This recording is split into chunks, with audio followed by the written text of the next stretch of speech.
Electric car drivers and the RAC have welcomed both major parties' election commitment to expand the charging network throughout the state, saying the policies are a step forward towards reducing transport emissions.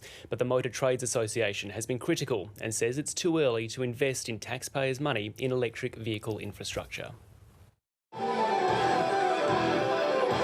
At this electric car expo in Perth, early adopters are showing off their wheels to families considering moving away from fuel.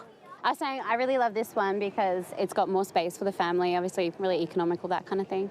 Sales have tripled, but EVs still make up less than 1% of new car sales in Australia. They're relatively expensive, starting at $43,000, and then there's range anxiety. We went on a holiday last October, but we had to leave the electric car behind because there was not enough charging stations. We went up to Shark Bay, there were none.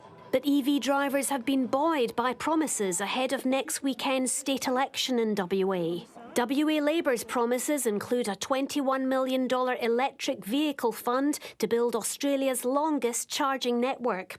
The Liberals have pledged $24 million for a similar fast charging network, but they've also promised stamp duty rebates for people who purchase EVs, while the Greens have earmarked $50 million for fast chargers and incentives. EV owner Rob Dean wants the next government to give a timeline on when the new chargers will be up and running. We're getting to the stage where we need to act now or we're going to miss the bus completely. And we're going to end up with a state that's way behind Asia, Europe and America. The Motor Trade Association disagrees. I don't think government should be funding electric charge infrastructure at this stage because it really needs to be a market where demand is driving that development. So we would be suggesting the governments need to wait. But the RAC says with manufacturers setting targets to phase out petrol engines, governments need to incentivise EVs.